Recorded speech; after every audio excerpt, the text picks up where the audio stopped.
ठीक, देखिए दोस्तों ये है एक्टिव से पैसिव वॉइस में बदलने का मीनिंग। दोस्तों एकदम ये 100% ये ट्रिक काम करेगा। ठीक, आप लोग इसको आसानी से बदल सकते हो। ठीक, और बहुत ही इजी तरीका से बदला जाएगा, बहुत ही सिंपल, बस आपको ये स्टेप फॉलो करने पड़ेंगे और कुछ नहीं करना पड़ेगा इसमें। तो ये देखते हैं स्टेप क्या है हमारा। ठीक, देखिए स्टेप फर्स्ट है हमारा एक्टिव वॉइस के सेंटेंस, एक्टिव वॉइस के सेंटेंस के ऑब्जेक्ट को, जो होता है एक्टिव वॉइस का सेंटेंस लेते हैं, एक्टिव वॉइस का सेंटेंस, उसके ऑब्जेक्ट को हम पैसिव वॉइस में चेंज करेंगे तो उसके पैसिव वॉइस के सब्जेक्ट की जगह लिखेंगे। ठीक, एक समझ में आया? एक्टिव वॉइस के सेंटेंस के ऑब्जेक्ट को पैसिव वॉइस के सब्जेक्ट की जगह पर लिखेंगे। ठीक, ये फर्स्ट हमारा हो गया।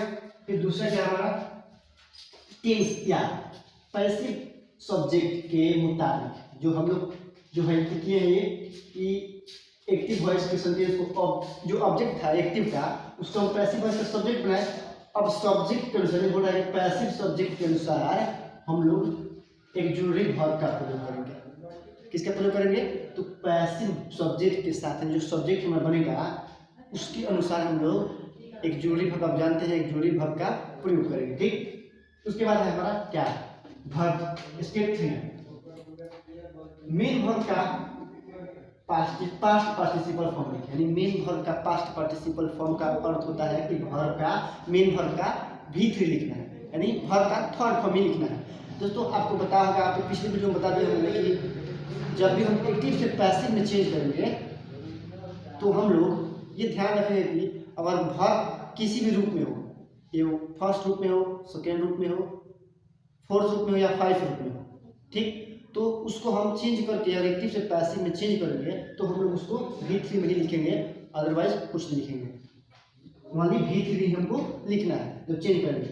ठीक, उसके बाद स्टेप 4 है हमारा बाय प्रीपोजिशन का प्रयोग करेंगे। प्रीपोजिशन का प्रयोग करेंगे, या होता है कि कहीं कहीं प्रीपोजिशन का प्रयोग होता है, कहीं कहीं नहीं होता है। ठीक, तो प्रीपोजिशन का प्रयोग बहुत जगह नहीं मिलेगा आपको। ठीक, तो इससे घबराने की बात नहीं है। फिर देखिए 5वां नंबर क्या है हमारा एक्टिव वॉइस के सेंटेंस के सब्जेक्ट को, एक्टिव वॉइस के सेंटेंस के सब्जेक्ट को पैसिव वॉइस के ऑब्जेक्ट की जगह लिखें। यानी हम स्टेप फर्स्ट ले आते हैं, यानी स्टेप फर्स्ट का क्या है? उल्टा है, सिर्फ उल्टा है और कुछ नहीं। देखिए एक्टिव वॉइस के सेंटेंस था, एक्टिव वॉइस का सेंटेंस था, ये ऑब्जेक्ट था तो हम लोग इसको सब्जेक्ट कर देते पैसिव का। ठीक, अभी क्या बोला है 5वां एक्टिव वॉइस का जो ऑब्जेक्ट सब्जेक्ट है इसको हम क्या बनाएंगे? ऑब्जेक्ट बनाएंगे। इसमें ऑब्जेक्ट था तो सब्जेक्ट बनाए, इसमें ऑब्जेक्ट था तो सब्जेक्ट बनाए, इसमें सब्जेक्ट है तो इसको ऑब्जेक्ट बनाएंगे। किसका? Passive voice. ठीक, पैसिव वॉइस का। अब देखिए हम लोग इस पे एक सेंटेंस, ठीक, कि हम लोग कैसे क्या करेंगे। देखिए एक सेंटेंस देखते हैं यहाँ पे बोल रहा है, सेंटेंस लेते हैं एक टेंस का, एक्टिव का, जैसे ही राइट्स अ लेटर। ठीक, ही राइट्स अ लेटर। ठीक, अब इसको हम चेंज करेंगे, हम लोग क्या करेंगे कि इन स्टेप का ही फॉलो करेंगे, इन स्टेप का ही फॉलो करेंगे हम लोग। देखिए क्या करते हैं हम, ये बोला गया पैसिव, ये फर्स्ट रूल देखते हैं हम लोग कि एक्टिव वॉइस के सेंटेंस के ऑब्जेक्ट क्या है भाई? ऑब्जेक्ट क्या है? A letter, a letter. उसके बाद से दूसरा बोल रहा है, दूसरा क्या करना है आपको? टेंस हो, देखो टेंस में आएगा उसी चेंज करेंगे। टेंस या पैसिव सब्जेक्ट, पैसिव सब्जेक्ट हो गया हमारा ये, पैसिव सब्जेक्ट क्या हो गया हमारा ये। पैसिव सब्जेक्ट के मुताबिक हम लोग एक्जुलरी वर्ब का प्रयोग करेंगे। ठीक, एक्जुलरी वर्ब का प्रयोग करेंगे। हम लोग एक्जुलरी वर्ब जो आएगा उसको हम प्लस में एक्जुलरी वर्ब लिखेंगे। ठीक, जिस हम लोग कितने आएगा एक्जुलरी वर्ब का प्रयोग करते हैं। ठीक, उसमें प्लस में आएगा क्या? V3 है, V3 मेन वर्ब। ठीक, अब इसका पास्ट पार्टिसिपल फॉर्म लिखना है, यानी अर्थात क्या लिखना है? वर्ब का थर्ड फॉर्म लिखना है। तो वर्ब का थर्ड फॉर्म राइट है, वर्ब है क्या? वर्ब का एक राइट से लेकर है, ये वर्ब हमारा V5 है, राइट है V5 है हमारा, तो V3 में इसको चेंज करेंगे। V3 में इसको चेंज करेंगे, कहाँ है? V3 में इसको चेंज करते हैं, रिटर्न हो जाएगा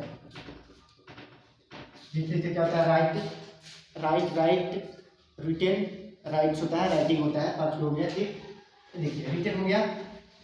उसके बाद से ये 3 स्टेप हो गया, ये फर्स्ट स्टेप हो गया, ये सेकंड स्टेप हो गया, ये 3 स्टेप हो गया। अब फर्स्ट स्टेप क्या है, बाय प्रीपोजिशन, यानी बाय प्रीपोजिशन में कोई नहीं है, प्रीपोजिशन का हम लोग नहीं देंगे। ठीक, अब क्या है 5 नंबर, ये 5 स्टेप है हमारा। देखिए क्या करते हैं इसमें, ये बस लास्ट नंबर सब सॉल्व हो गया।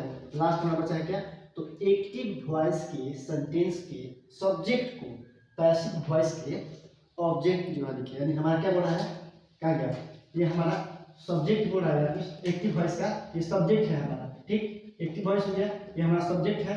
ठीक, अब इस सब्जेक्ट को हम लोग क्या लिखेंगे, ऑब्जेक्ट जो है लिखेंगे, यानी पैसिव वॉइस में चेंज करेंगे तो इसको ऑब्जेक्ट लिख देंगे। ठीक, अब देखिए तो ये ही है तो इसको हिम में चेंज करेंगे, किसमें चेंज करेंगे, हिम में चेंज करेंगे, बाई लगाकर हिम में चेंज करेंगे,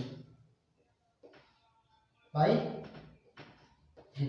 ठीक, क्योंकि कार्य उसी के द्वारा ही किया जाता है। देखिए इसका हिंदी क्या हो गया, हिंदी आपको एक्सप्लेन कर देते हैं। देखिए ही राइट्स अ लेटर, यानी एक प्रेजेंट इंडेफिनिट का वाक्य है। ठीक, ही राइट्स अ लेटर, वह एक पत्र लिखता है। ठीक, वह एक पत्र लिखता है। अब क्या करेंगे, इसको पैसिव में चेंज करेंगे तो इसका हिंदी क्या हो जाएगा कि उसके द्वारा एक पत्र लिखा जाता है, उसके द्वारा एक पत्र लिखा जाता है। ठीक, तो इसका क्या होगा हिंदी, उसके द्वारा एक पत्र लिखा जाता है। ठीक, अब उसके द्वारा एक पत्र लिखा जाता है तो हो गया अ लेटर, आर्योली भाग का प्रयोग करेंगे। ठीक, उसके बाद रिटेन बाय हिम, यानी उसके द्वारा एक पत्र लिखा जाता है। ठीक, ये समझ में आया आपको, उम्मीद करता हूँ कि आपको समझ में आया होगा। और ये 2022 की परीक्षा के लिए बहुत ही इम्पोर्टेंट है भाई। ठीक, इसमें से 2 नंबर 3 नंबर का आ ही जाएगा। ठीक, तो आप लोग इसको ध्यान दें और इसको पढ़ें।